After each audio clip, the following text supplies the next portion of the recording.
Willys World Podcast, dopest dope you're ever going to smoke. We're in the lab tonight with the one and only Troy Candy, the infamous. How's life, man? What's going on in your hood? It's busy. It's keeping me on my toes, that's for sure. So you've recently had a little bit of problems with the popo again. Can you give us like the details on that? What's the go with that? Obviously, you're a notorious figure that you don't really hurt anybody. Nah. And obviously, you're aware that I've got a few pending problems with the police for not doing much either. Yeah. Have you had a lot of harassment on the Gold Coast since you've moved here? Yeah. Look, it's been heaps better than Melbourne.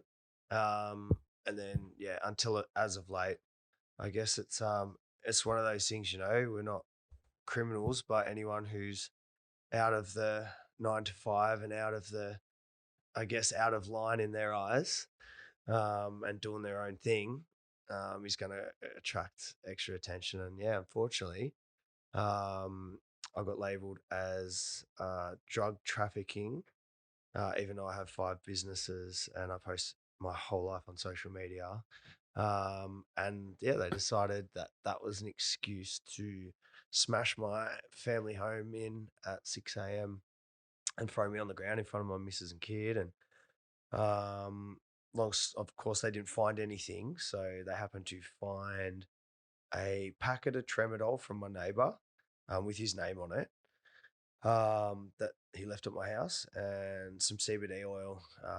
Which was promotional that just got sent to you. And obviously you got a big following on social media, so you get stuff sent to you occasionally to post about if you so choose to. Yeah. It was probably just hemp oil. Yeah, I don't think it would be anything like they're actually testing it. So what a joke. And so they've just tried to make an example of you because, obviously you're a mischief maker. What's the lawyer had to say about it?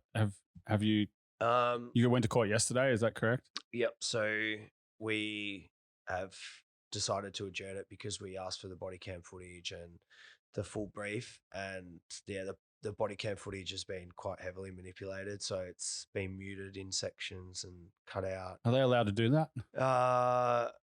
Whether they're allowed to do it or not, I don't know, but we're allowed to request the original. Fantastic. So so we're just because at the end of the day, you're just standing up for your rights. Yeah, I'm not, and that's the thing, I know I haven't done anything wrong. I know I'm not a bad person. I'm not a criminal. I'm not going to accept. No, but so you shouldn't. That's why we have a constitution that says that you have certain rights. Yeah. And at the end of the day, they've still labelled it as I forgot what it's called. It's like Dangerous Drugs Act charge. So it's like, yeah, probably under the TGA, blah blah blah, bullshit. Yeah. So, of course, yeah, I'm gonna fight it and try and get it all dropped. Fantastic. So, going back in reverse, you're originally from Melbourne. How did you originally get into your obsession with Holdens and cars and rapping and? Yeah. I guess from young age, my old man was into cars, so just being around, hearing all the V8s and stuff, always got my attention. And then being young, like 17, 18, get my first car, and I just wanted to do all the stuff myself, like instead of paying shops to do it, because I was just fascinated. So I just learned to, change the wheels, suspension, all that sort of stuff. And then, just got mates asking me, saying, oh, I saw you change your wheels, saw you do your suspension. Can you do mine? And I was just working in mum's garage, just working on mates' cars and stuff. And then it turned into just. So what area of Melbourne are you from originally? So southeast suburbs, so like Langwarrin, Frankston area. Yeah, cool. I got lots of family from down that way. Yeah. And I think you know Camp Sinclair and Wilco, don't you? Yeah. Homies from back in the crusty days. Yeah. Because my old man used to own Fusion, the car audio brand, back in the day. So we used to go to all the auto salons, and then we sponsored the Krusty Tour for that's going back 4 or 5 years. Yeah, that's 15 years ago. I remember seeing them inflatable aliens. Oh man, fuck! my old man had the idea to do that, and originally I think he paid $30,000 to sponsor the original Krusty Tour. He sold almost $70,000 in cash in $5 bills of aliens.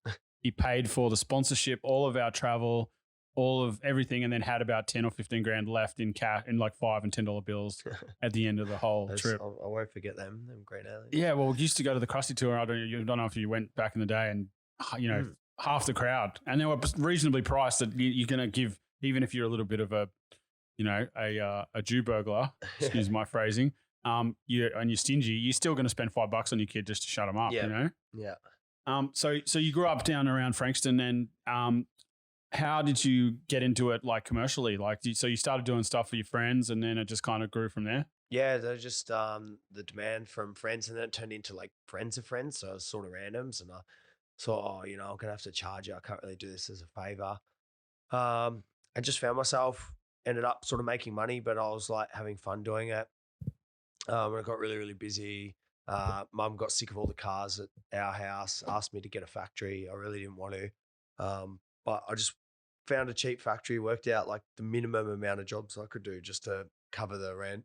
Yeah. I was working at Autobarn at the time in retail and car audio.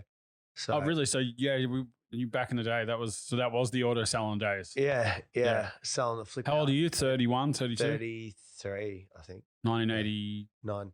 89. I'm So I'm 86. turning 33. So Time goes quickly, doesn't it? too fast.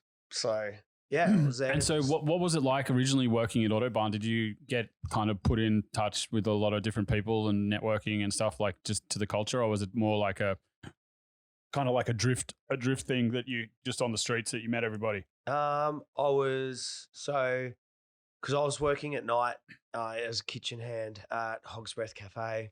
Oh, I've had a lot of shitty kitchen hand jobs back over my years as well. And then Dish pig, ceramic technician as they call it. Yeah. And then I was doing the Autobarn. But most of everything I got into was going out to like your sort of Friday night, like, there was always cars out at hot spots and just go talk to people, meet people. Back in the days when there was forums, like car forums and shit Yeah, I like remember that. So yeah, that's sort of where I got into the car scene from. And so as you transitioned to getting a factory and stuff, did you get traditionally trained like as a mechanic or? Nah, no qualifications, just on the tools? Yeah, just learning on my cars and then doing on mates' cars and customers' cars, and had no idea with business, didn't know what tax was, didn't know what registering for GST, ABNs, like didn't know friggin' nothing, just everything I had to just learn once a problem came, I had to sort it out, and then I knew, don't do that again. And what kind of customizations did you do? Like lowering cars, changing the diff, stuff like that? Basic like spring suspension, painting the brakes, changing wheels, and then basic wrapping at the start. So it's just doing like roofs, mirrors, just. And did you find that quite technical at the beginning? Like, did you fuck up a lot of cars at the beginning, or did you have a natural knack for wrapping cars? Because it's quite a process, isn't it? Yeah. Look, at the time, I probably thought it was all right. Now I'd like think back. I'm like, fuck, that was shit. As you always do as you get a bit older. Yeah. So yeah, the wrapping's come a long way. I mean, back then, no one was doing it, and I think you could only buy carbon, white, or black. There was like 3 wrap colors. Because the car scene back then was massive, after Fast and the Furious came out. Yeah. Auto Salon was huge. All the car audio companies were pumping. It was Fusion, all airbrushing. Pioneer. Yeah, airbrushing, yeah. So went over to the States and I saw all the cars over there were getting wrapped. Saw like heaps of new colors coming out.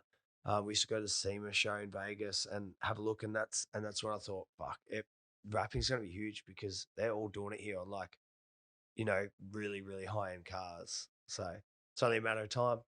Yeah, fantastic.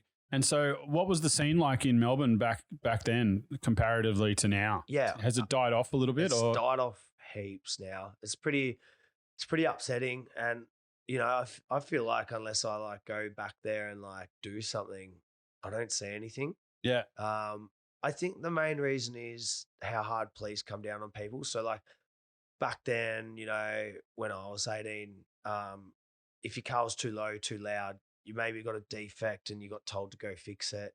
Now it's like you get a defect, I think it's up to like $800 fine.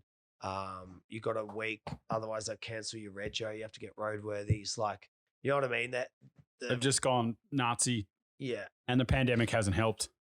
No. Oh, and they send you a letter. So even if they don't catch you, like if they see your car on the internet that looks too modified, they actually send you a letter to bring it down to the police station for an inspection. So wow, and that's the Victorian police. Yeah. So from when I was 18 to what it is now, like man, if I was 18 and copped a $800 fine over a Especially when you're washing dishes for $15 an hour. and It's a lot of money. and not even by being pulled over, by like saying, get a letter saying, hey, bring your car down. That would fuck me. I wouldn't want a modified car, you know? Yeah. So it's gotten very hard down there, I think, the scene. And like all the shows dying off, Auto Salon, Yeah, gone. all the performance shows. So like Yeah. Easter Nats and Performance Car Mania, all the burn. Summer Nats is still around, isn't it? Is that correct? Yeah, but that's in ACT. So Yeah. as far as Melbourne goes, Yeah. like it's pretty upsetting. It's very, very dead. And so you transitioned into rapping kind of being your main kind of hustle. Is that how it kind of transpired? Yeah, that was supposed to be just like a 10% of the business, and then it flipped around where it was like 90%. So you saw premonitions from going to SEMA in the States, and then you saw that it was going to be a big trend, and then you slowly kind of built that into it. Yeah, so at the start, it was very hard to sell. No one knew about rapping. No one trusted it. They're like, oh, I rap my school books. That's about it. Like, I'm not putting that shit on my car. Oh, you know, it's going to fuck my paint. Or, you know, people think when they try and pull a sticker off and they can't get it off and it comes off, and that's what they think in their head. So I had to do a lot of free raps on mates' cars to show, like, look, it looks good. It comes off. I had to do a lot of free work to put raps, I guess, on the map in you know, in Victoria and Melbourne. Yeah, so there was a couple other guys starting too, but like now everyone knows what a rap is. Back then, like it just it was all airbrushing. I remember back in the day, Auto Salon, it was always airbrushing. Yeah. And did you ever dabble in that at the beginning? Nah. I did my airbrushing courses because I did like graphic design and stuff like that. Yeah, but good to know the skill though. Yeah. But now I actually did it professionally. So you've got an amazing hustle, and you've got a pretty interesting story coming from like such humble beginnings. How did you kind of scale up as you went into more of a commercial scene and bring more people? At your height, you had one store, did you, or do you have multiple stores in? Yeah. So we got Melbourne and Queensland. Oh, you do? Okay. Yep. So it was probably like maybe 2017-ish. I started transitioning from completely eye candy motorsports and automotive based to getting somewhat of a following on social media. Yeah, as Instagram started kicking off. Yeah, like I think that was because like the shop had such a well established name. People were sort of like the story how it was just like a young kid from rags to riches. Yeah, and so they sort of followed me for my journey and stuff like that. Plus, we were like wild weekends, like, you know, well, you're a pretty wild dude, but you're also very humble about how you go about things, and you're pretty straight up. Yeah, a lot of other people I know in all these kind of circles, kind of, you know, they like kind of been wanking each other off and stuff. You kind of keep it pretty tight. I just like to have fun, bro. Like, you know, I'm still that kid from Langy. I just I like to just go out and have a good time, mingle with people, meet people, network, stuff like that. So so you had, what year did you open your shop in was it in Frankston? Was that Carrum close enough? Yeah. It must have been, off the top of my head, around 2011. Okay, fantastic. And then Gold Coast just like almost 2 years ago. So I think it was end of 2020. So you originally got infamous on social media for a jet ski in a pool and an article in the news in the Age, was it? Yeah, I think that was one of the first things that sort of it blew up in all the thing, and you know, it was the first time it sort of happened. I was like, shit, that's pretty interesting. Australia Day party, that's right. So that was when like things started ramping up on social media on my Troy Candy. So I think, and like we were going out a lot and doing stuff, and then I got knocked back from a couple of bookings from hotels and stuff because they just typed in Troy Williams on thing and then saw. So then that's when I'm like, shit, I need a fake name. And because I had eye candy, I'm like, I'll just change my name to Troy Candy. That's your pseudonym from then on. And then it was funny because people were sending me like mail or whatever, and they actually thought that was my name, Troy Candy. And I was like, me and the boys had a laugh about it, how people actually thought my last name was Candy. So, but then it's good to be able to have your Batman life and then have your Bruce Wayne life. Yeah, it just stuck. So I just left it since. But that's when it started to really transition to the Troy Candy personal following. I started realizing that I had people following me that they message me and go, "What do you do for work?" And I was like, "What the hell?" I thought only people would follow me for like because of eye candy or stuff like that. So that was like a bit of a spin out, Mm. and then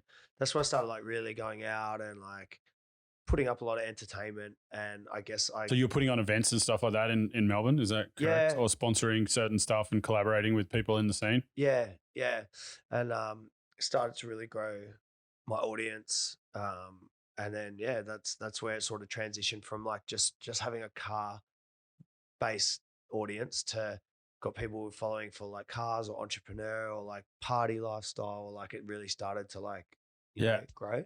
And so fast forward a few years, you start, popping off on the gram, and then the pandemic kicks in. You lived in Melbourne under the Nazi government of Mr. Dan Andrews. Yeah. What was that like at the beginning?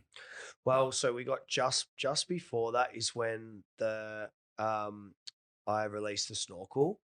Oh, so yeah, okay. So can you tell people what the Snorkel is? Because that's pretty fucking awesome. Yeah. So what happened is like I was watching this guy. I talked to this guy in New Zealand, and he was doing this thing called the Snorkel, where you drink drinks vertical, like just literally just drinking it vertical.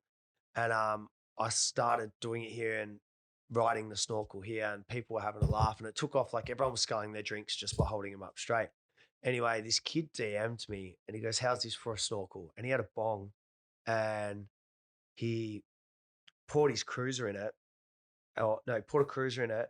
And then, mind me, I don't smoke weed, so I'm not exactly sure how bongs work. Yeah. But gathering there needs like to be liquid in there. Yeah. So his liquid was cruiser and he did the like bong. Yeah, with the cruiser and then sculled the bong and then drank the bong water. And I looked at it and I go, fuck. I laughed at the start. I'm like, hang on. I rewinded. I'm like, fuck, look how quick you're a pretty jammy guy, aren't you? Went down. Yeah. And I was like, fuck, why? And I realized because of the air, the straw piece, it was letting air in like a strawpedo, when we're like. Yeah, like when you pour fuel and you open the other side and the fuel pours quicker. Yeah. Same thing. And that's when I looked down, I'm like, fuck. So I started ordering like these bong pieces and cutting them up and using them.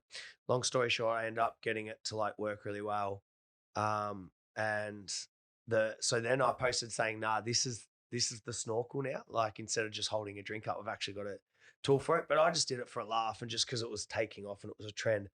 Anyway, my mates said, "Oh, can I borrow that thing you made? We're going to go to Bali." And literally 2 days later, I get videos. Like it's getting passed all around the bar. There's like 50, 60 randoms, people from like Europe, everything, and they're losing their mind. Like everyone's it's probably what started COVID. Everyone's sharing their germs with that. You indirectly. The pandemic is all your fault. They're sending me videos and like everyone was like, the boys were messaging me like, "Man, everyone is saying this is the best thing ever." He's like, "Can you get more of them?" So then that's when I think like, I'm like, you know what? I had the Troy Candy name. So I made a troycandy.com and then just ordered like 500 of them and chucked them on. And growing up, did you have any like entrepreneurial influences in your life that or did you just kind of learn that hustle from just, because you're obviously a very hard worker. Yeah. Because not many people have done what you've done. And I kind of admire that because you've done something from nothing. And you've seen opportunities that other people haven't. And then obviously you've acted on that, and everyone can say that it's easy, or, maybe I'm sure you get people saying, "Oh, you got rich parents," or whatever it is that people assume. Yeah. What were some of the earlier influences that you had that kind of gave you the mentality of how you think now? I think with like a lot of the money that I've made in my life has been from doing what I love doing and enjoying it. And then the money's just come. Like I haven't thought like, "Oh, I'm going to open a car shop so I can make money." Yeah. I ended up working on passion. cars because I love it. And then the money came after. And then same with the Snorkel thing. I was just entertainment, people having a laugh, people tagging me. And then I thought, they'll laugh when I actually make a little tool for it. And then when mates started asking me for it, and I went to order it, I think they said like, "Oh, you need a minimum order of like 500 pieces." So I was like, "Oh, fuck, I'll just do that and then I'll sell the rest." And then when I actually put them online and they sold, I think in like 10, 15 minutes, and I was just literally off one thing on my story saying, "Hey, they're here." I was like, holy shit. So then I think I ordered 5,000 and then they sold again. As soon as I said, "Hey guys, they're here," they sold within like 10 minutes again. And that's when I was like, What the fuck? what the fuck? And then like everyone was tagging me, like that 5,000 got shipped out. Mm. And then the snowball rolls, It's and just then you get more snowballs. people following you. And yeah. And then I started seeing like ones pop up and I was like looking at them and like didn't have my name on them. I was like, what the fuck? people are copying you. And I'm like, But imitation is the greatest form of flattery. yeah. But it got bad. It was like hundreds of copies. And then, you know, I say I had mine at 40, they'll put it at 30. And then another copy was beat another one at 20 and then 10. I'm like, fuck, you guys are like just going to be trying to fight over a buck. Like, Yeah. you know, it was hectic. So I learned heaps from that. That was the first time where I learned like shit. I didn't have proper fulfillment set up. I wasn't ordering enough. Yeah. I should have done drop shit. Like I didn't know anything. I was just like at home packing. But that's the best way to learn is by Yeah. putting your head down and your ass up and figuring it out as it goes. And I think most of the greatest entrepreneurial stories in history are all about people just kind of seeing opportunity and just running with the ball. Yeah. Yeah. And I think that's where we sort of came into the pandemic because that did really well because people were at home on Zooms and I was like turned into secret little house parties, like 4 people, Yeah. 5 people. So the Snorkel was actually bringing a lot of like entertainment. And joy back to people because it was stuck down under an oppressive government. Yeah. Something to do. Like come over, Yeah. get on the piss, someone pulls out a snorkel, have a laugh. How quick can you do it? You know, stuff like that. And so what kind of made you move up here, up to the northern part of the Australia? Did you have some run-ins with the police, or was it just the pandemic and just all the lockdowns and stuff that just drove you to kind of pack up and leave? Because you got a pretty established base down there. You all your friends are there, your family's there, Yeah. your wife's from there. Yeah. So I guess I've always loved Queensland, but I never would have thought I'd move here. But there was a lot of police. So because the cars, the hooning and stuff like that, they were waiting at the front of my work, waiting at my house, pulling us over. Like I was getting pulled over weekly, but I was still sort of pushing through. And then the pandemic was like the nail in the coffin. I was just like, it was getting worse and worse and worse. And then when they announced you had to stay within 5 kilometers of your house, you had a curfew of 8 p.m. 8 p.m. And how were they enforcing that? Because obviously, like up here, it was pretty gnarly. Where they closed the state borders. Yeah. And for almost a year, I had a car on either side and I was running across because obviously my parents' big properties over in New South Wales where all my dogs are and all my pets. And then I lived in Palmy. Yeah. And so I had a car on either side for over a year. And like, if anyone, I don't really care. Fuck the police. Yeah. And that was fucking crazy, you know? Like there was like, they basically built, they called it the Great Wall of Coolangatta. They built a 5-foot wall which you could just jump over. Yeah. And even my 60-year-old mother had a car on either side of the border. So she could go and see my little nephew and my sister. So what was it that kicked in? What was it like at the beginning? Like obviously everybody didn't think that COVID was going to be such a big deal. And then slowly but surely it just started ruining people's lives. Well, they post, I think, was it the first thing might have been a mask? And I was like, I laughed. I'm like, that's funny. It doesn't even work. I more just thought it's funny that they think people are going to walk around with a mask on their face. Like I was actually like, you'd have to be like a full goody good. Like yeah. As if I don't know, like who the hell is going to do that? And then I was out running about, and I got people DMing me like, it's people like you that are making COVID worse. You know, pull your head in. You should be at home. It's just 2 weeks to flatten the curve, and then we're back to normal. But you're dragging it out. And I'm like, fuck this. I'm by myself driving. You still see people wearing masks driving by themselves now. Like, people when it went from like 2 weeks to 4 weeks to 8 weeks, and then the lockdown started happening, and they're like, oh, you're not allowed to work. You're not allowed to do this. And it was just getting worse and worse. And I saw people, the way people spoke to each other was going downhill. People's like morale and like happy. Like they really sucked the life out of that city, didn't they? It was bad. Like I was just like, and then I started to actually think maybe I'm a bit crazy because like I was still like, I was sort of like, what is wrong with you? Like, why do you guys think like that? Sitting at home is going to make this like disappear and now randomly it just disappeared like 2 years later after they sucked the life out of everyone. I'm like, why are we allowed to go to Bunnings but we're not allowed to go to our friend's house. Why? Like, but everyone was just so like, I don't know. It's just like, and I was Just the way it is. I was just going nuts. And then I checked my story and like my mates in Gold Coast out in the jet skis, out doing this. And I was burning like deep down. I'm like, this is fucked. You want your life, man. You're only young ones. Yeah. And obviously you got a young wife. She wants to have you. Like we want to live our life. And they've really, Dan Andrews should be, quartered, killed and quartered. And his head should be chopped and put on a spike on top of the Sydney Opera House. They killed a lot of small businesses. There's a lot of people that. Imagine how many people committed suicide that didn't like. Yeah, it's just astronomical. And you guys went through the worst of it in the whole world.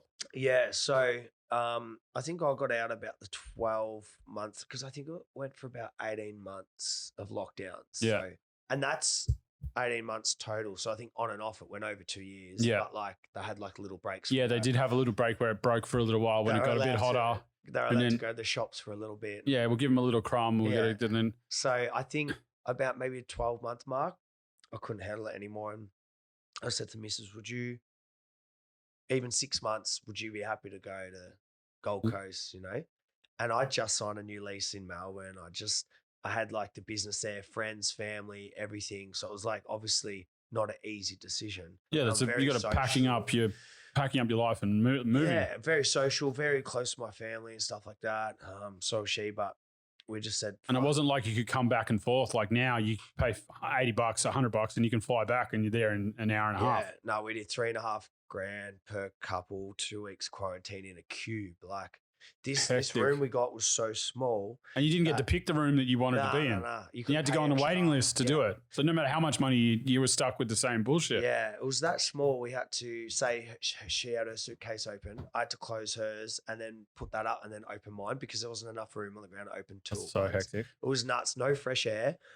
We'd ask for fresh air and sometimes it took over a day, like that you'd request it, and then maybe the next day they'll come up and get you. It was really, really bad. And like even looking back on now, I'm like, I can't believe that there was a time in our life that people would actually do that. And I was in Dubai staying with my billionaire mate on Palm, and he's pretty internationally, we were talking about it. He's showing me, we were watching Al Jazeera, we were watching Turkey. He's from Turkey. We were watching Turkish news. We were watching CNN. We were watching like a bunch of different, stuff. And we were talking about bird flu and swine flu. And he's like, I think this is going to be a big problem. And I'm like, whatever, man.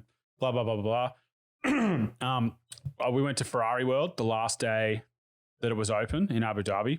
And then I flew back with my girlfriend at the time. And then we came back here and I was meant to go to America the next week for like 3 months. And then we come back and my parents were like nagging me to wear a mask the whole way back on the flight. And I didn't do it, but my goody two-shoes girlfriend did it. And she's more of a like follow the rules kind of person. I was like, after about an hour, I'm like, fuck this. This is fucking retarded. This does nothing. Because it only lasts 20 minutes, the mask. Like scientifically, it's basically pointless. Yeah. And then come back to Sydney and I remember Rachel, my ex-girlfriend, was telling me that I should wear a mask when I'm on the street and stuff. And I remember kind of just doing it to shut her up. Yeah. And I remember walking down the street, some guy came behind me and like pretended to cough. And I remember turning around and she said something after he was far away. Because normally if someone did that to me, I'd be like, what the fuck? Like, like that's a confrontation starter really. Like, what? Well, I'm not touching you. Why you got to fuck with me? Yeah. And then fast forward a few months and the whole fucking world just fell off the precipice. Yeah. It was fucking crazy. And to think that like, obviously I was talking to my friend Seamus about this and about, not even communist regimes had that back in the 50s, 60s, 70s. They didn't have lockdowns really like that. Now maybe in communist China they're doing it. But like, could you imagine, we don't have a Bill of Rights here. Yeah. And we don't really have a constitution that says that we have rights. Yeah. And when I had friends from overseas call me and I was talking to them about a domestic border closure, like you couldn't go over a domestic border, which is what you had to go through for quarantine to get from state to state.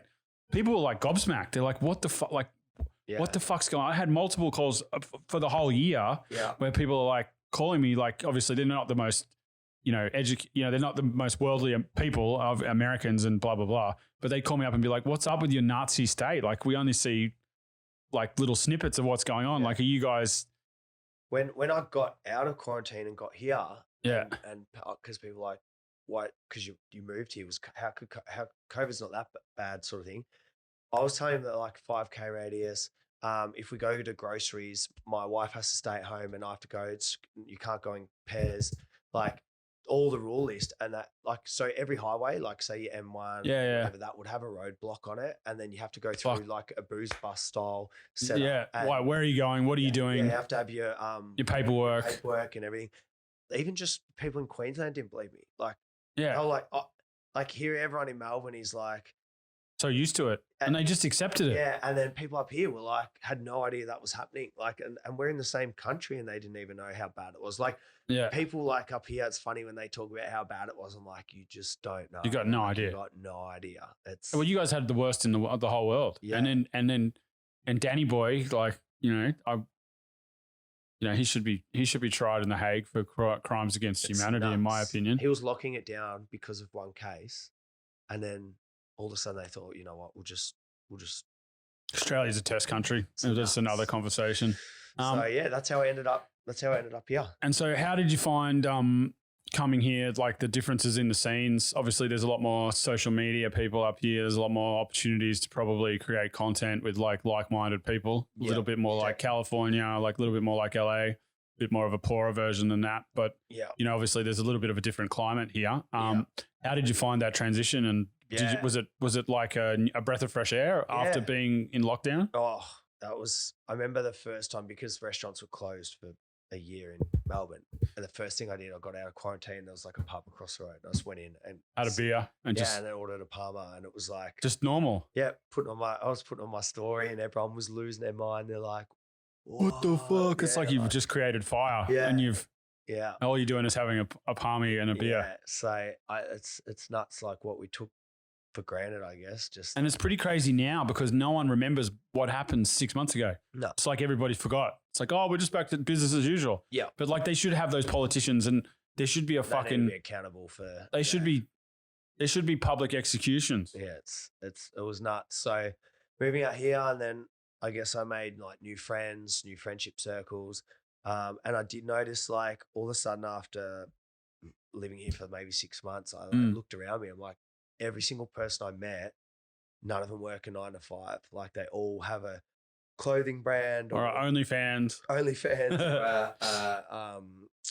They've got like a really successful YouTube channel, like whatever it is. Like, they all had a hustle. Yeah. And I was like, this is sick. This is what you want. Like, I banged my head when people were like, what do you do for a job? Yeah. And then being around all like people with these like ideas and networking, it pushes you as a human. Yeah, it's pushed me, and it's been opens ideas, doors. Opens collaborations, and more of an organic thing. Yeah. Plus the weather, it definitely feels a lot closer to like, Cali or Miami or something, and all the roads along the beach, and like it's just definitely been really good. So you moved to the north side up here, in this kind of area.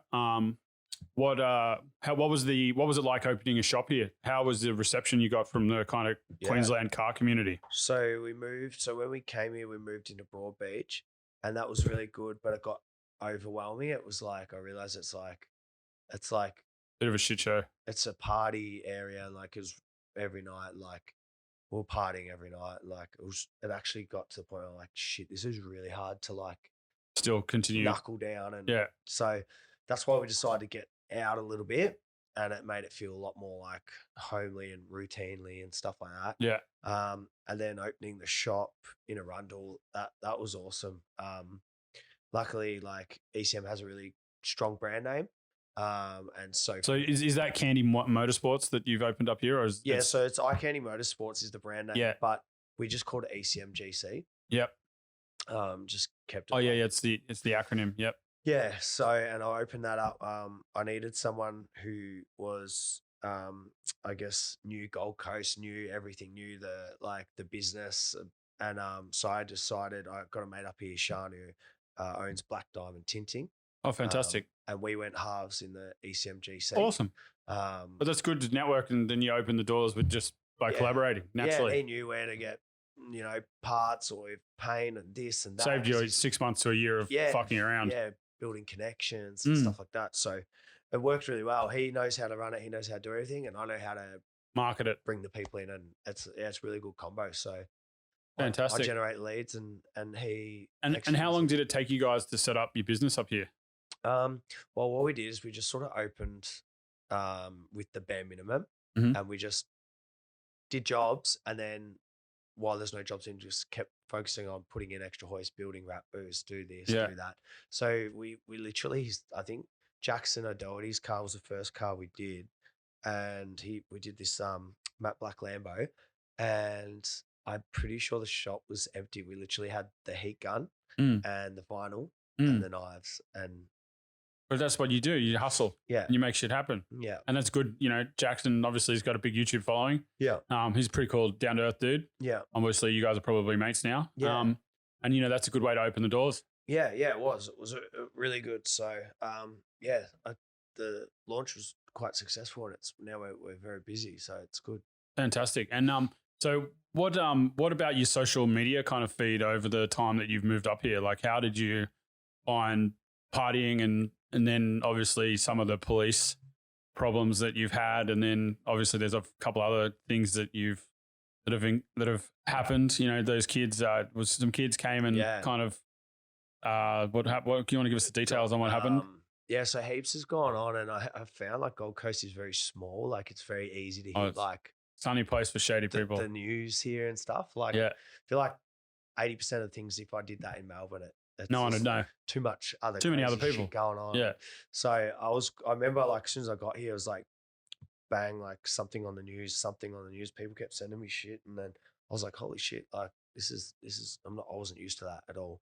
But then like we had like heaps of parties, like the whole boat parties and stuff. That's not Melbourne. Like it's too cold. No one keeps their yachts down there because when you go Port Phillip Bay is not the most glamorous harbour on planet Earth. It's not like Sydney. So like coming up here, all the like big Airbnb parties and boat parties and stuff like that. That was really cool.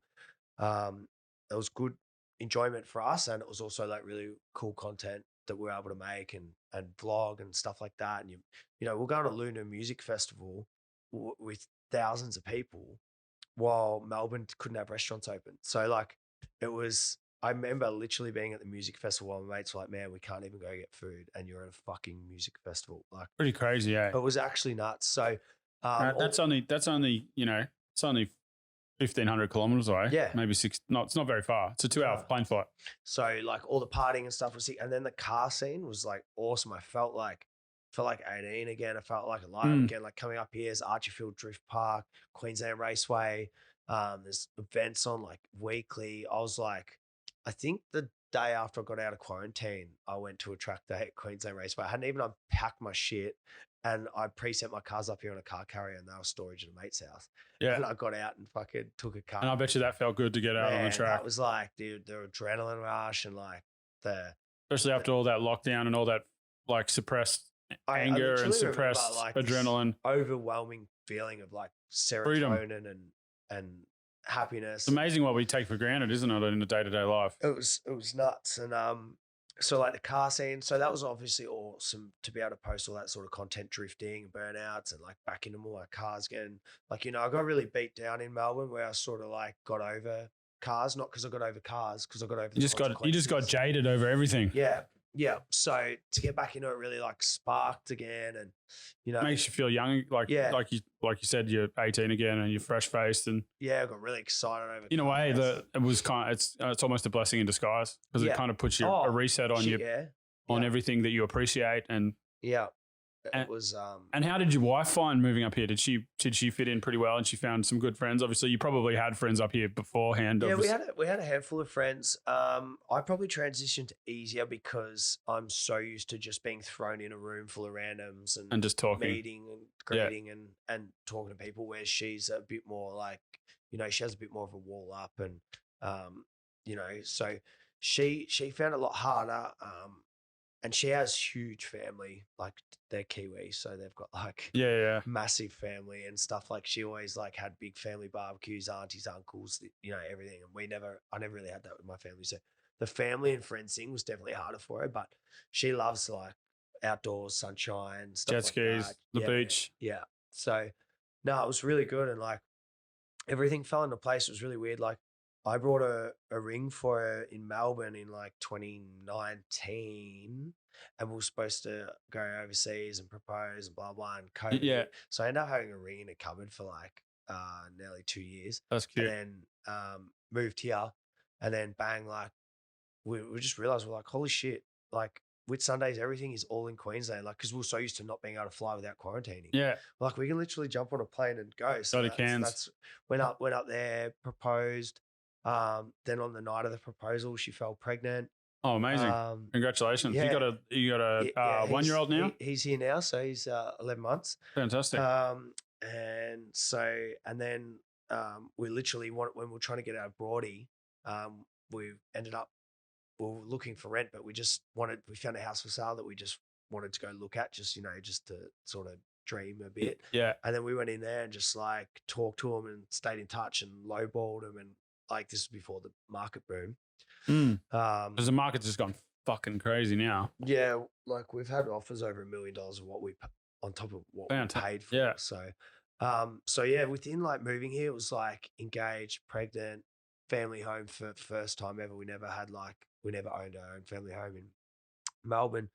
So the whole transition was like everything was happening fast, but it was exciting. It was good things. Fantastic. And so you opened your business up here, and then you guys had some problems with some local youth that broke in, and you were on the news for that, and you kind of sent out a pretty good message to and you didn't want to charge them. Can you give us the lowdown on what happened there? Yeah, so we're actually middle of the day we went shopping, and then we went to our friend's Airbnb in Broadbeach, and car was in the driveway open, like fully open, because we're doing trips back and forth from the car.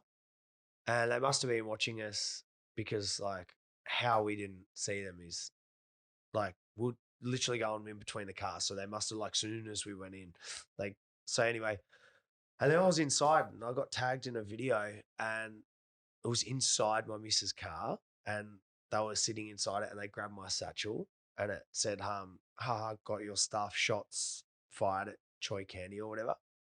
And I was like, what the fuck? I'm like, wait a minute, that's right now. So I ran out there, no one was there, but my bag was gone. I'm like, fuck. Oh, was your car gone too, or just your bag? No, just the bag. Oh, okay. I thought they actually stole the car. No, we had the keys inside. Oh, okay. I was fucking fuming. You know what it's like when you lose your ID? Yeah. Oh, absolutely. The headache, like, everything. Plus, it was a nice Gucci satchel, Gucci wallet, shit like that. Just a pain in the ass having stuff stolen. Yeah. It's not really fun. No, and like, that feeling of like invasion of like privacy and, all that kind of stuff. Yeah. So I'm like, fucking little cunt. So I was going off. I posted it straight away.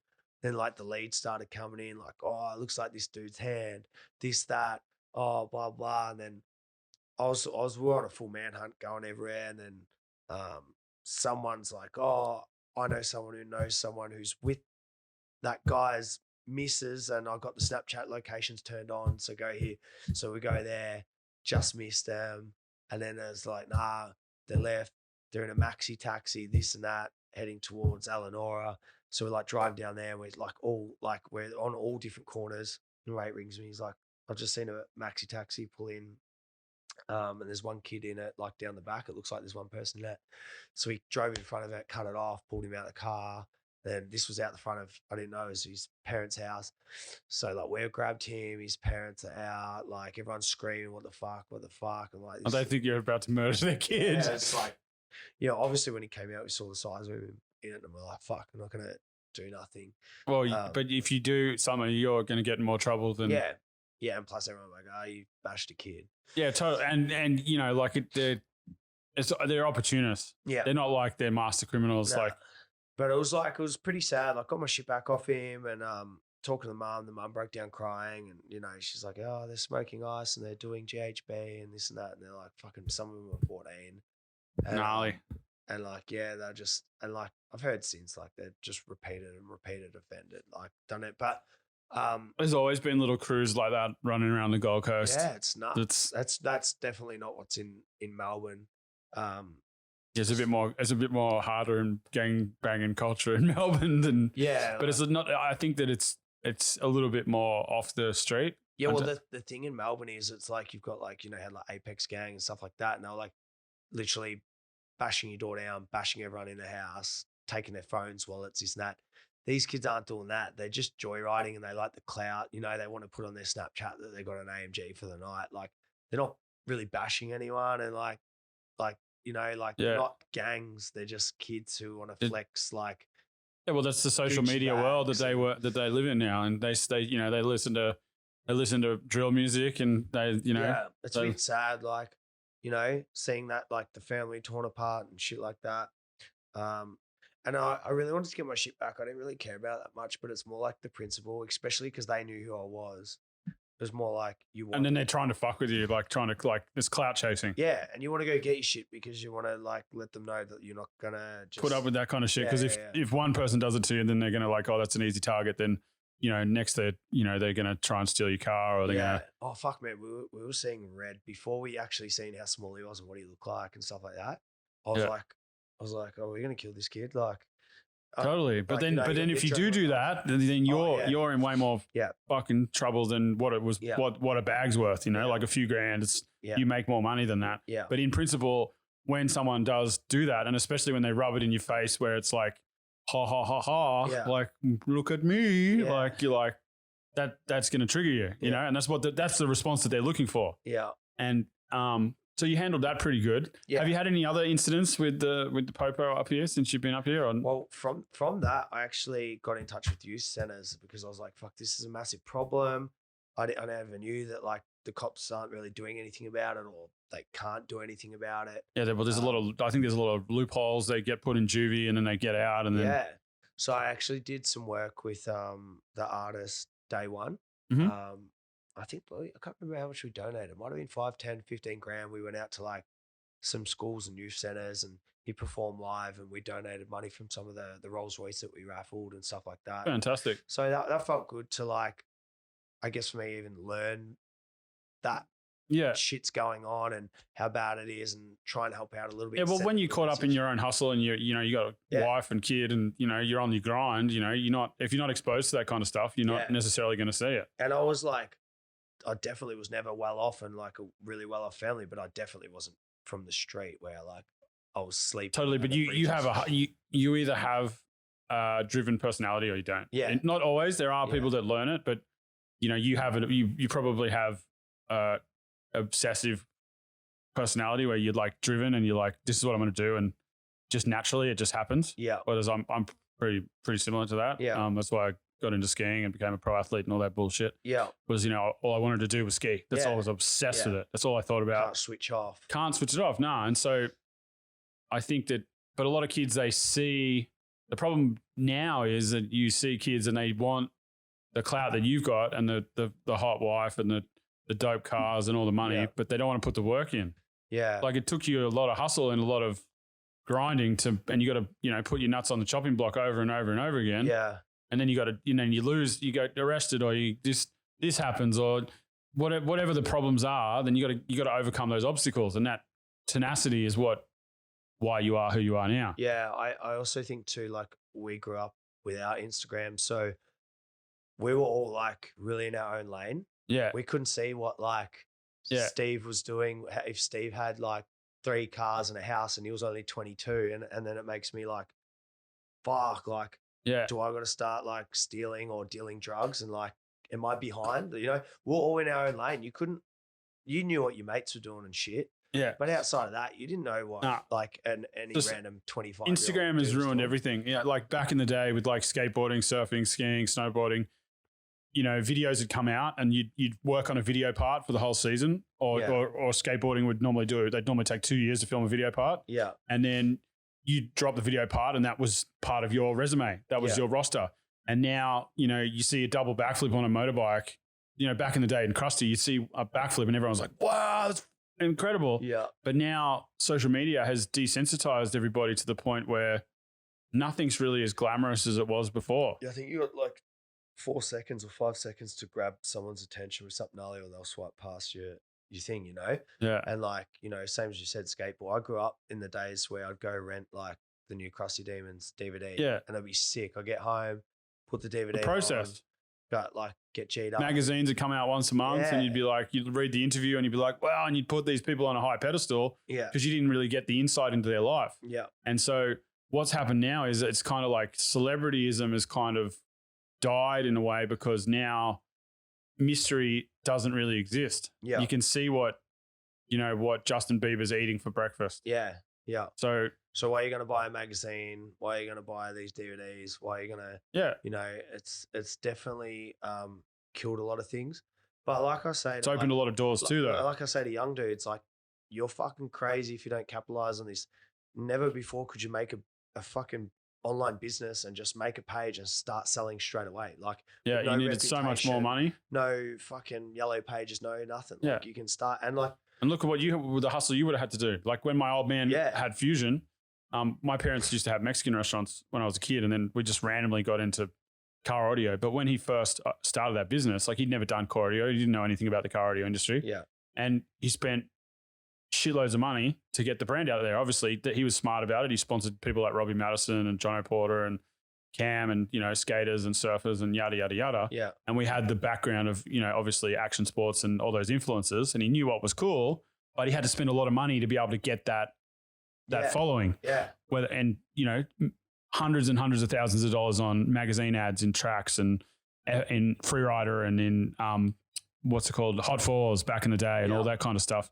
Now you still kind of need to do that, but it has made everything accessible. And as the saying goes, evolve or die. Yeah. So when we talk about this kind of stuff, it's like us talking about, I don't know if you're into rap, but like if I sit here and talk about how shit mumble rap is, or how drill music makes lyrically is not like on the level of like Nas's Illmatic, I just sound like an old crusty guy. Yeah. You know what I mean? So it's like you almost have to embrace that change, or 100%. I feel like, even just the way people can reach out and connect and stuff like this podcast, podcasts, like, there's so much free, valuable information and insights into, we grew up where you generally, if you looked up to someone, would have been a celebrity. Yeah. So, but they were so out of reach because you're literally a kid looking at someone in Hollywood. You can't connect and relate, but you looked up to them. You had no It's changed the dating game too, majorly. Yeah. There's an interesting podcast I listened to with a guy named Andrew Tate, who's full-on alpha male, 4-time world kickboxing champion, slightly misogynistic, but he basically talks about how really hot girls now, it's changed the global sexual marketplace, because now a girl from Moldova that has, there's a 10 out of 10, she now has 2 million followers, even though she lives in the middle of fucking Eastern Europe and no one knows and she's getting messages from some sheik or some billionaire in Dubai. She gets flown over with her friends, and he'll drop 30 grand just to have dinner with her, and he's got so much money he doesn't really care. So the sexual market value of a girl and what the validation that you used to get from like normal day-to-day interaction of dating has totally changed. Yeah. And obviously that's a little bit different than kind of what we're into. Well, maybe not me, but you know what I mean? Your wife and kids. But it's like, it's changed the whole dynamic of how we interact as humans. It's changed so much. So, I mean, there's definitely pros and cons, two sides of it. But like you said, you just got to adapt with it, because evolve or die. We're coming up to like Meta and the virtual world. Like, that's a whole nother. That's what do they call that? Gen 3 internet, is it? Yeah. E3 or whatever. And they're already saying like people are going to spend more money in that world than the real world soon. And we grew up where you look at driving a Mercedes or having a Gucci scarf is like, you'd be like, if I was like 18 and one of my mates went and bought a Gucci scarf for $800, we would all give them shit and go, why the hell? Why would you waste that money? Did you work 2 weeks to wear a scarf that looks like an old man's scarf? But now, because of Instagram and flexing and doing it for the gram, someone will go, I want a new Instagram picture. I'm going to go buy that scarf so I can take an Instagram picture. So they're spending money based on like the digital world, because it's, for that photo. And now they reckon it's going to go next level, where people are buying like NFTs and stuff like that to flex. You'll walk down the street in the future and you'll have like, say, a collaboration between, Supreme and, Nike or Stussy or whatever Bape, whatever company that's a collab. It'll be a limited release. You'll have your Google glasses on. You'll have your normal clothing on. Yeah. You'll walk past me and I'll have my Google glasses on looking at you. I'll see your what do they call it? Your avatar thing. And your avatar will have that Gucci collab that's an NFT that's connected to your Instagram or whatever Meta social media profile. Yeah. I don't know if it will come into fruition as quickly as people say. Yeah, because it's coming. It's definitely coming, but I think it'll take a little bit longer because people don't want to look like dorks. Yeah. And like the technology hasn't really caught up. Yeah. And in Australia, we have such a shitty infrastructure of internet that I think it'll be a little bit longer before things, and obviously ochre culture and what you were just talking about, like you look like a dickhead, all that. They'll be the early adopters. I don't know if it'll ever become as mainstream as we think it will. Potentially. Obviously, I'm not a predictor of the future. I'm not Nostradamus. But it is interesting to conceptualize where we're going. And what I feel sorry for the youth because, you can talk. We're having a conversation. You grew up where you had to you wanted a job. You needed money. Your mom's like, well, go get a fucking job, kid. And you went out and you got a fucking dishwashing job. Yeah. You had to go walk in. You had to fill out a resume. Obviously, you still have to do that now. But what'll happen in the future? Because a lot of these kids, they don't have the social skills to do what you do. I can tell because I put young kids on for like work experience or stuff like that. Yeah. And they're like borderline retarded without being mean. I'm actually worried. I'm like, these guys that first of all, they message you on Instagram and say, hey, do you have a job? So there's no resume, no come in, no face, but whatever.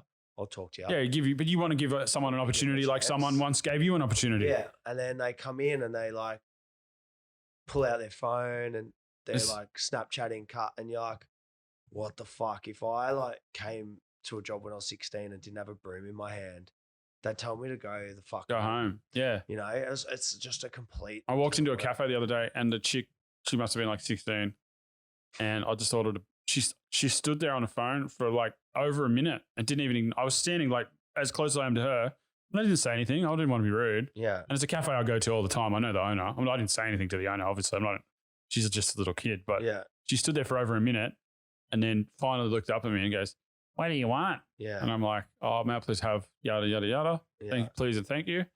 And then I was just gobsmacked by like if I did that back in the day, like working at one of my parents' restaurants or one of the shitty jobs, 1 million shitty jobs I've had in my life, you get fired. Yeah. They'd be like, what are you doing, kid? Like, that's not how you treat the customer, yada, yada, yada. Yeah. And it's probably just going to become more and more commonplace. Oh, like kids now, like when I just talk to like, my missus has like, her nieces and stuff like that. They're young as fuck. It's like, oh, what do you want to do for a job? Oh, I want to be a YouTuber. I want to be this, like, which is cool. Like, yeah, it's awesome. But I also feel like there's a lot of kids that are turning 18 and they're still like, I'm not working. I'm gonna fucking.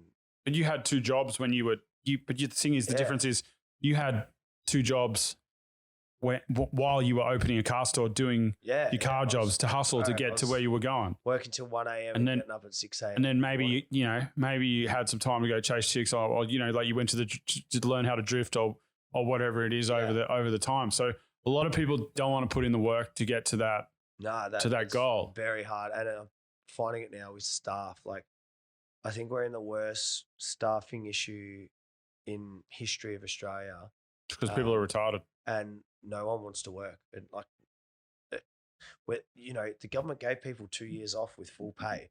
A lot of people are earning more sitting at home than they were working full time. 100%. And the harsh reality now, everyone tried to move here. Yeah. The influx of people from Melbourne and Sydney, obviously the transient community that you probably know a lot of people, and fair enough, under such oppression, I'd move too. Yeah.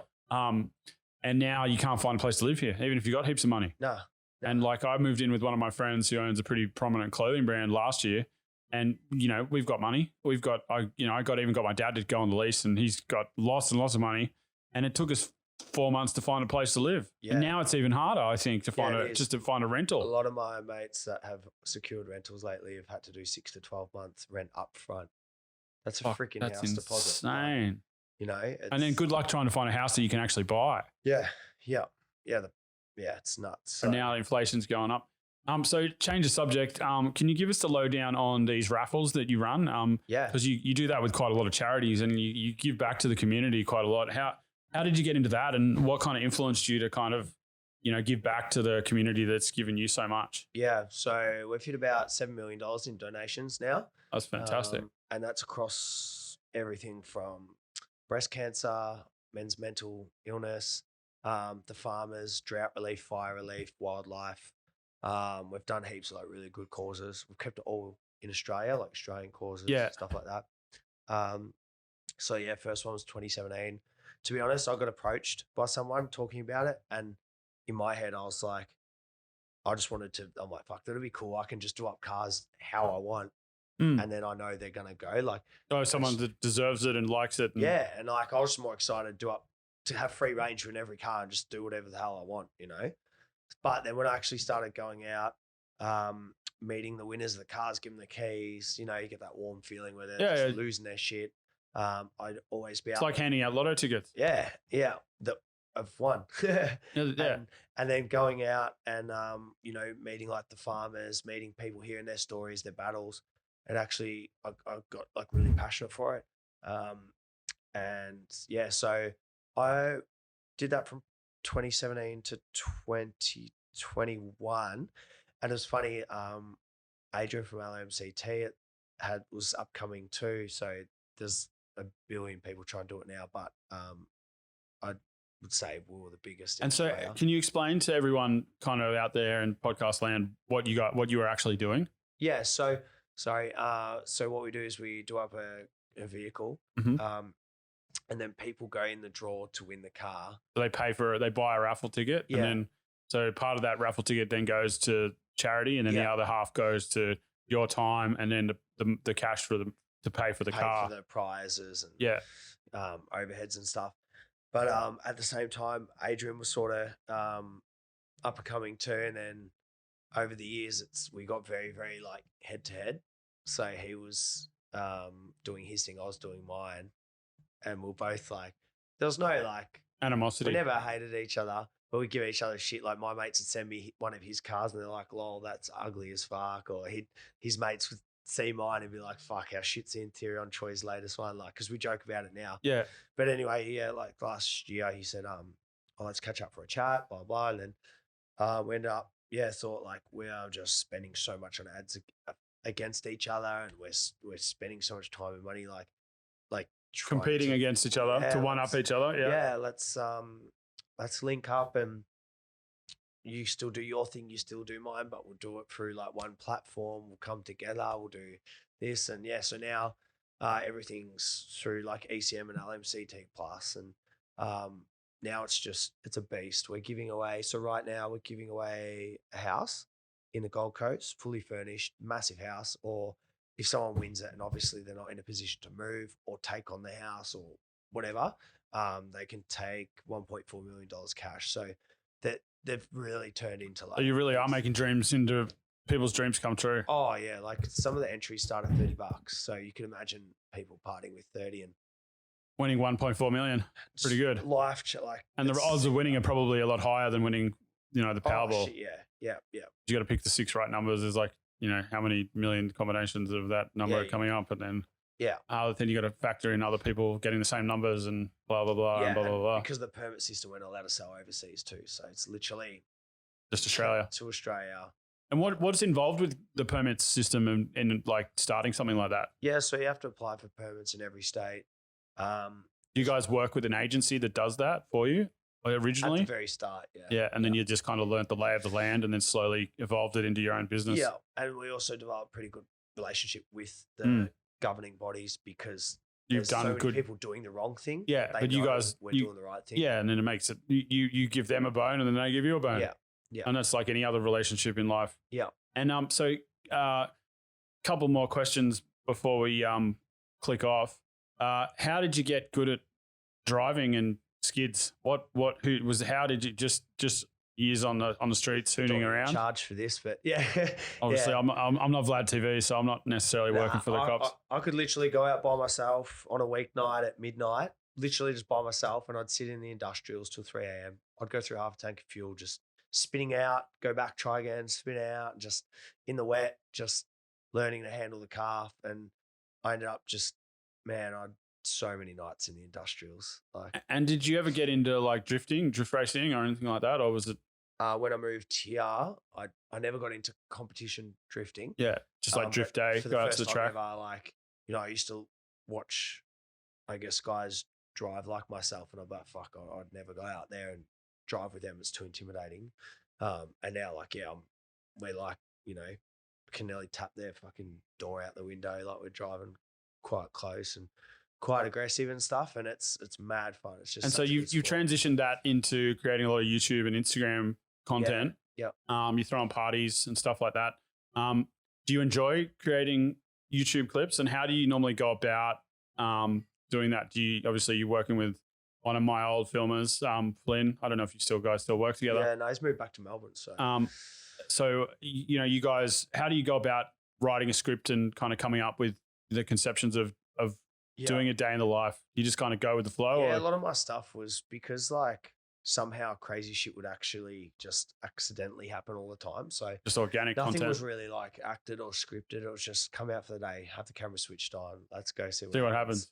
So look, it is, to be honest, like I'm very demotivated in that side at the moment. Well, it goes through phases. You know what I mean? Like engagement is getting harder. YouTube's music, swearing, very difficult. Now even like some drifting stuff, like taking down dangerous acts and stuff like that. Really? You can't monetize anything, which is fine. I've never done it for the money, but like, it'd be a bonus if you actually. But then you can put more money into the filmer, exactly. and like you spend so much money recycling it. Yeah. So look, it is hard, and plus, like, you do a shitty 10-second TikTok and get millions of views, and then you put like weeks and lots of money into a really good like YouTube video, and it goes nowhere. So it's like, fuck, I may as well just spend 8 seconds, do a shitty TikTok. And so you're on TikTok now? Yeah. Well, can you give us what's your socials for ECM and for? They're all mine are just at Troy Candy for Instagram, for TikTok, stuff like that. Yeah. Did you have any clones that you had to go around when you registered for those? Oh, no. But there's heaps ones like popping up. So yeah, people are taking your identity and running with it. Yeah, and same thing. It's like TikTok. I don't really want to use it, but kind of like have to adapt doing idiot videos for the Communist Party in China. Yeah. And it's funny because the TikTok, from what I've been told by a few tech friends of mine, when you do TikTok promotes in China, they promote videos about like, science and astronomy and travel and stuff like that to kind of educate the populace. Yeah. And in countries like in the Western world, they promote videos of, little 14-year-olds doing dances. Yeah. So they're slowly infiltrating the youth and making them stupider so they can come in and work for you on work experience and then sit there on their phone for the next 3 hours. Oh, shit. I know. But it's sad that it's taking away from people being in the moment. Yeah. Do you know what I mean? Like, it is. And so you go to a concert now and everybody's filming the fucking concert. Like, what are you going to film the concert and watch it again? Yeah. Like next week? Yeah. And maybe one post like, I'm at the concert, like, cool. That's like, you telling people what you do. Obviously you got a following. So part of what you do is showing people the lifestyle. Yeah. Well, that's part of the brand, right? You know, but it is, in a way, it is taking away from a lot of our, being present and our interaction. For sure. And how's fatherhood treating you? How's that been? Has that been like has it given you any insights into the world? Yeah, it's definitely the most challenging thing that I've ever done in my life. Best thing. But the funny thing, I was talking to a mate and I was like, the best way I feel to describe it is you can go attempt like a crazy job or buy a big house or car or make some big repayments. Everything in life you could do, you can bail. You can sell that car. Yeah, you signed up forever. You can quit that job because it's too much. Like everything, you can pull the pin. You can start gym, and if it's too hard, you can stop. Like everything. But this is one thing. Like you're committed and committed. So even now, the divorce rate's massive. You can just, if you don't like your wife, you can get a new one. Yeah, but being there and doing the fatherhood thing is like, but it's also like it's had the biggest challenges, but it's had the best rewards. So it's like the hards are hard, but the goods are like just amazing. So yeah. So one final note before we check off. Can you tell us a little bit about your ECM clothing brand? You guys got quite a diverse range of products. Obviously, I'm assuming that when you assume you make an ass out of you and me, but I'm assuming that this all started from the snorkels. Is that correct? And then you slowly got into apparel? Nah, so I got two different apparels, I guess. The choicandy.com, which is that's all your party apparel, your crazy looking bright onesies and all that shit. Oh, okay. That's all the. So where did that start? So that started with the snorkels, but when we used to go out, me and a mate used to just go to like H&M and just buy like matching top and bottoms, and because we'd always like end up in fucking mud or drinks poured on us, and like all them crazy patterns actually like really hit it. Like, you know, you wear a white shirt. Yeah. I don't wear white shirts when I go out because I'll look like a fucking dirty chamois. You know, you like to get up to mischief, get a laying on the floor, whatever. Rolling in dirt. You know, so we just wear them, and then people like started going, "Oh, I got a bucks coming up. Where did you get your thing? Oh, I got this. We're gonna work break up." And I was like, "There's an opportunity here." Yeah, I was like, "Fuck, we did our own ones, the Choy Candy ones. They sold out like straight away." I was like, so I just started releasing more. So that website, all your snorkels, all your party stuff, that's choicandy.com. And then the car merch is ecmlabel.com. And that started when back in the day, like I think we did our first jumpers in like 2012 because people like. So it started really originally as like kind of merchandise to kind of promote your business. Not even. I had uniform, like a hoodie, eye candy. And mates were like, "Oh, give us one of your work hoodies." Yeah. And then more mates. And then, you know, people like, "Hey." So I just had a box at work and people come in and just pick them up. And then that's when I decided like to make an online store and grow it. And how has that evolved with like your pack and pick and your, you know, facilitation and your drop shipping and stuff like that? Like, has it been a steep learning curve? Or, yeah, massive. Like, and obviously customer service and stuff like that. Do you outsource all of that? Or yeah, so at the start, was, you know, me and the missus packing and staying back late. And then now it's in a fully automated fulfillment center. Like they literally have robots that go get the t-shirt, scan the barcode, grab it, and then it goes to like a packing bay. And yeah, it's pretty cool. Gets sent out. Yeah. So where would you like to see yourself in the next kind of 2 to 5 years? Where do you see kind of the direction of what you're up to? You want to open more ECM stores, Brisbane, Sydney? To be honest, probably pull back on some of the businesses. So like try and get myself out a bit, as we're just about to launch our premix vodka range. Fantastic. Which it's been in the works for the last couple of years, and it's really turning into a bit of a beast, like this business, where I actually think I won't have time for anything else. My little idea of releasing a few drinks by myself. And what's that called? Are you allowed to say that on public? I can blur it out. Yeah. So it's called G Up. Oh, fantastic! That's a great name. You know, I like say a lot of money in alcohol. Say there's boys sitting there and they're being like a bit of a shit mood. I always pass them a cruiser and go, "Come on, G Up, get up," like, you know. So I always just start saying G Up with a drinking term. And what kind of like drinks you guys creating? Is it like a seltzer or is it like a cruiser? Yeah, pretty similar to that. Yeah. I'm a big cruiser advocate. Yeah, obviously Snorkel cruiser kind of go hand in hand on your Instagram. Exactly. And you know, there's heaps of room for like mad flavors, and like the stuff we're doing, like these are sick. And so do you guys have distribution yet in you know, Dan Murphy's or? Yeah, so without getting saying too much, it's turned into a beast. Like we've got investors, we've got you know, like a lot of distribution rights, and so the sky's the limit, basically. Looks like the first order is going to be massive, 50 times bigger than I thought. Everybody that I know that works in alcohol, obviously I'm sponsored by Fireball. I work with Fireball a lot, work with South Trade. Had pro surfer mates that started Bolter, sold it for over 300 million. The rate and return on investment is phenomenal. Yeah. And seeing that we live in a country of pissheads, and we're probably both drink a lot of alcohol and can like to party. Yeah. I couldn't think of anything better and more natural for you to actually get into. So now you'll be able to do your own alcohol down your own snorkels. Yeah. Wearing your own gear in your own car. Yeah. Yeah, exactly. So very excited. Top to bottom. So that's the in the next 2 to 5 years, I'd like to see that being me traveling around Australia, around the world, if we can get it around the world, and pumping that, promoting it.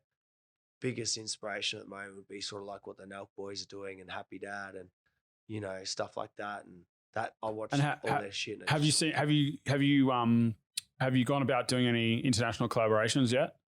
not at this stage. I want to really like shake the Australian scene up, get people like talking, and especially being a premixed vodka, and like Americans don't drink premixed vodka. So I really want to get like things shaking up here and then sort of show them what we're all about. Fantastic. And is there any parting words that you would, if you could meet a 15 to 18-year-old Troy Williams back in the day, what's some kind of life advice that you would give him from an entrepreneurial sense, from a life sense, and just basically, what would you tell yourself that would get you through the adversity that you faced to get here? Probably a little bit of running amok and being a larrikin. Just think about the consequences a bit first more. Yeah. Like we lost mates like very young, like drink driving and stuff like that. But when you're young, you're like, oh, who cares? Stuff like that. Luckily, like not me or anyone around me. So I think, but stuff like that, like we learn a the hard way, getting in trouble or things going wrong. So just that little double voice in the back of the head to sort of think a bit more before you do something silly. And then staying in your own lane, I think, is huge. Like if you've got an idea, don't worry about what other people are doing, and also don't worry about other people telling you what to do or telling you can or can't, like whatever. So stick to your guns and have faith in your core ideologies and your kind of your hunches and everyone's always going to have something to say, and I guess the other thing is like don't always expect the support from the people who you think are the close ones and your friends, because through life I've found a lot of tall poppy syndrome's alive and well. Yeah, it's huge, and it's hard, and it's heartbreaking because you put so much effort into other people and big upping them, and but I think that's definitely an Australian thing where there's like in America everybody blows smoke up your ass and wants to ride off your coattails. And it's completely different, but the amount of times I've seen complete randoms posting stuff saying, congrats, Troy, this is amazing, to close mates that you think would have or talked about, or you found out they've actually talked about and said, oh, like trying to find out. Like, it's just, so yeah, that's a huge thing. I think just anyone just thinking like, don't expect like the full pump your boots up from the close one. I've got lots of close mates that are amazing, and they I'm just saying like, sometimes. And have you found that a little bit different up here on the Gold Coast, as being around kind of like a little bit more of a hybrid community of content creators? Yeah, it's a little bit more supporting. Yeah, is really good. And have you found that change now, as obviously when you were younger, you didn't have that following, you didn't have that social media, and obviously you're pretty grounded. Yeah. I don't know you that well, but from every time I've met you, you've always been super polite, shake people's hands, you look them in the eye, all the basics that are very important in life. So kudos on that, because that's pretty rare these days. Yeah. And you've obviously probably got a pretty strong-willed, lovely wife that looks after you and holds you down. But how do you find that people treat you now that you are starting to become an internet celebrity and all that kind of stuff? It's in comparison to who you were, I mean, like it's definitely awesome. Like people around me or businesses or anyone I reach out to now with an idea, take it on board and super keen to work together. Or if I tell a mate or tell someone I'm going to do something, there's no there's no disbelief. Like they're like, yep, I know you will, or yep, that's going to happen. Same as like reaching out to companies they're always keen to work with.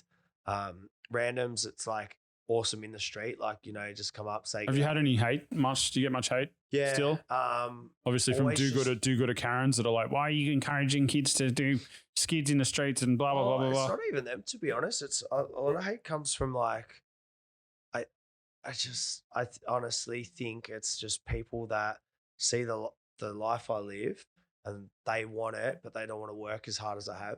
So but you put your nuts on the chopping block, and obviously you had 3 jobs back in the day. You took on jobs you didn't want to do. You worked till 1 o'clock in the morning. An hour, whatever. I've done all that, and I get the comments like, "Oh, drug dealer, this, that. Oh, he rips people on raffles." Like, it's because it's easier for them to say that than to acknowledge what you really like. Yeah, because if they know I've actually just worked hard and I can do this, they go, fuck, I want that, but I can't accept myself that I'm not prepared to work that hard. So instead, I'm going to tell myself that he deals drugs, he rips raffles, whatever he does, and that'll make me feel better because knowing that I'm not prepared to deal drugs, and that's why I'm not going to have what he's got. Well, so. As an outsider looking in, I don't really know you. You're a fantastic guy. You have the basics of interaction very much down. You've always been very polite to me. And I went to a conference many years ago at Carbon in Melbourne, which was a big street festival. And Andrew Montel, who used to run Acclaim magazine and runs Complex Australia, he got up, and obviously there was Sean Stussy speaking, there was Bobby Hundreds, all these very influential people in street culture. And Andrew Montel was there speaking on the media behalf. And he said one of the most profound things that I've ever heard. And he said, which is basically a metaphor for your life. And he said, my best advice that I ever heard was do whatever it takes. And if that means waking up at 5 o'clock in the morning and going to wash dishes, that's what you got to do. And I think a lot of the kids these days wouldn't be willing to do that because then people would judge them because of that. Do you know what I mean? Whereas before people they might not have known, you know what I mean? I remember years ago, I got arrested in Utah with like 2 grams of pot, got locked up, had like 10 grand bail, all this bullshit because I was in a Mormon state. I came back to Australia. All my contracts were up with my sponsors. I had to go get a job, and there was not a lot of work on the Gold Coast. And I went and got a job at Hungry Jack's, and I was like 25, and I was making good money before that from skiing.